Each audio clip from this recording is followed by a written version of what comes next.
25 anos no total. 12 na 25? USP. 12 na USP, 25 Ok. total. Pois é. Ok. Qual que foi a sensação do senhor depois de muitos anos dando aula, lecionando? Sair de trás da cadeira de professor e passar a ser um aluno. Qual que foi essa sensação? Bom, a sensação inicialmente foi de desconforto, porque quando você dá aula há muito tempo, fica parecendo o seguinte, o seu lugar sempre é atrás da mesa. Mas depois que eu passei a situação de aluno, eu achei que era uma coisa extremamente prazerosa. Então eu achei muito interessante, achei uma coisa muito gratificante. E queria dizer que isso não foi só uma experiência do passado, não. É uma experiência minha do presente. Recentemente, agora com a mudança de horário da TV Cultura, em que eu tive as noites liberadas, que eu estou fazendo Roda Viva, agora eu me matriculei na cultura inglesa. Então lá estou eu de novo, no meio dos alunos da cultura inglesa, e é verdade que eu sou o aluno mais velho da classe. Mas a sensação de estar no meio dos alunos é uma coisa muito, muito prazerosa. Qual que foi as maiores dificuldades que o senhor teve? Bom, uma Quando teve essa dificuldade, troca? eu digo uma dificuldade é que quando você muda de profissão, jovem como você, por exemplo, do seu colega, é mais fácil. Né? Agora, mudar de profissão, já você com família, filha, etc., é uma coisa mais complicada, mais maduro, isso é um negócio complicado. Então essa é a maior dificuldade, você saber que se mudar de profissão, eu vou continuar, por exemplo, sobrevivendo e conseguindo fazer as coisas que eu faço. Mas eu queria dizer que o desafio é um desafio grande, mas ao mesmo tempo é um desafio extremamente prazeroso. Como que foi o início de carreira? Bom, comecei aprendendo a mexer com televisão, porque eu dava aula de história do Brasil e eu aprendi a fazer o telecurso, né? Fiz telecurso interno, depois eu fiz um telecurso em que gravei algumas aulas no telecurso da TV Cultura, né? Eu não trabalhava na TV Cultura, eu era só professor. Isso me habilitou para que quando a TV Gazeta precisasse de um apresentador para um programa à noite, chamado Show de Ensino, me convidasse. Então foi ali que eu comecei a trabalhar com jornalismo. Eu não pensava em abandonar a carreira de professor. Não. Eu achei que era uma coisa que eu estava descobrindo ali.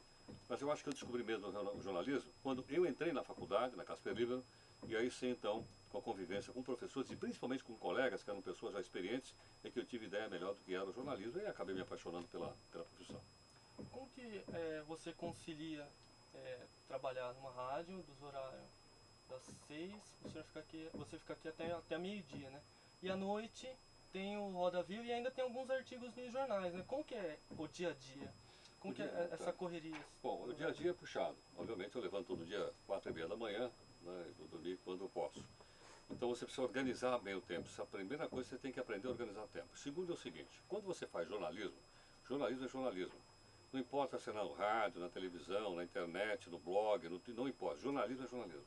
Então como eu só faço jornalismo, né, e uma coisa é uma continuidade da outra. Então por isso é que você pode, não só eu, qualquer pessoa pode, não é, ter várias atividades desde que elas estejam englobadas dentro de uma questão central, que no caso aqui é o jornalismo.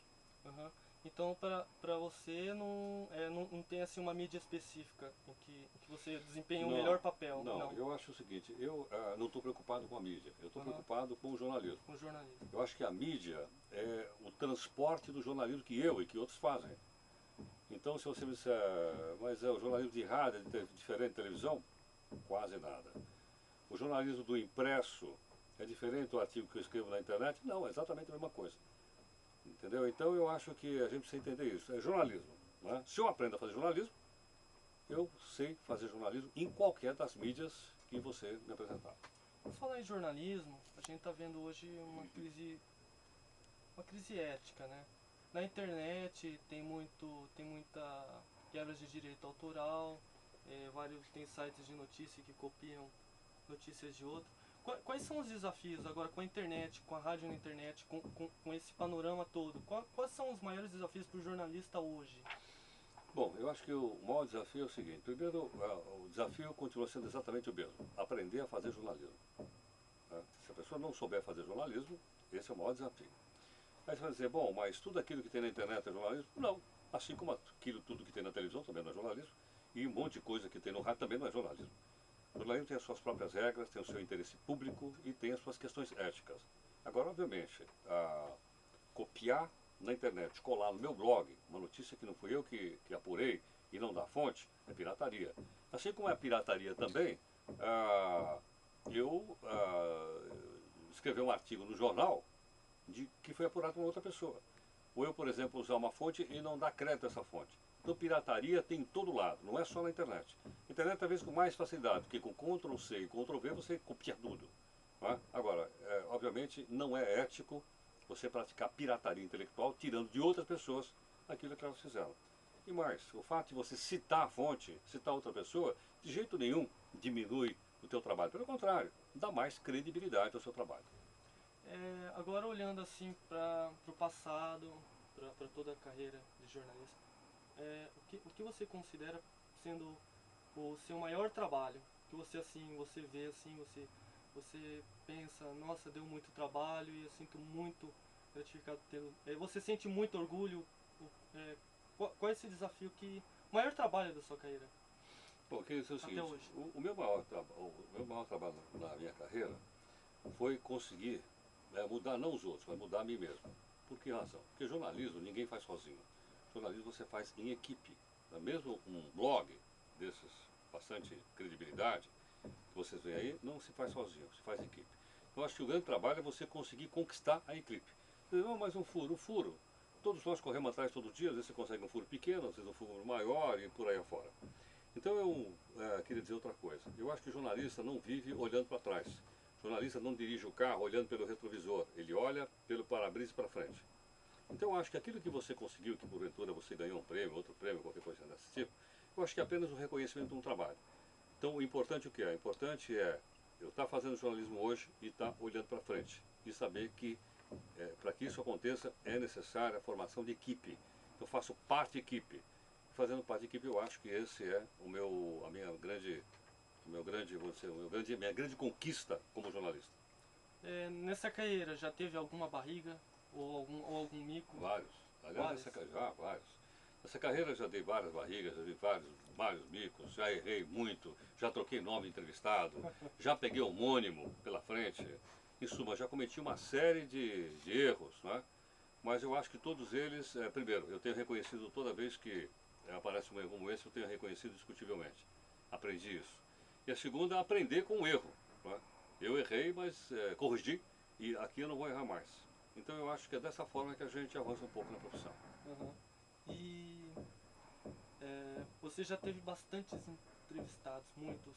Qual foi o entrevistado que mais deu trabalho? Porque tem alguns que é meio difícil de fazer entrevista, né?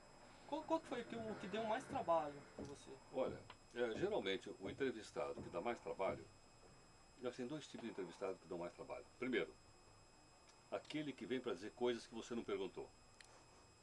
Esse dá um grande trabalho. Que você não consegue chegar na pauta com ele. E o segundo problema, é quando você não está preparado o suficientemente para fazer aquela entrevista. Para fazer entrevista, a gente tem que se preparar, a gente tem que estudar, a gente tem que pensar naquilo que vai perguntar. Não pode chegar na frente do entrevistado e usar aquelas duas muletas que você conhece. O que é que o senhor acha disso? O cara acha qualquer coisa. Como é que o senhor vê isso? O cara vê qualquer coisa. E essas duas muletas são as que mais a gente emprega. Então eu acho que tem essas duas questões. Primeiro, o entrevistado quer dizer outras coisas, fora da pauta. E a outra é quando eu estou mal preparado e não sei fazer boas perguntas para o entrevistado. Uhum. E para os estudantes da universidade em Morumbi, quais conselhos que o senhor dá para eles? Bom, eu aconselho nenhum. Eu apenas queria citar uma experiência. A experiência é o seguinte: com o tempo a gente começa a distinguir no jornalismo o que é principal e o que é secundário. Cuidado para não transformar o secundário em principal e o principal em secundário. Por exemplo, saber ler um TP é secundário. Saber identificar uma matéria de interesse público é o principal. Saber escrever na internet ou montar um Twitter é secundário. Agora, saber quais são as regras restritas da ética jornalística é o principal. Então a minha sugestão é o seguinte: sempre separando uma coisa da outra e indo sempre em cima do principal. Ok, muito obrigado, senhor Heródoto Barbeiro, pela entrevista. Obrigado.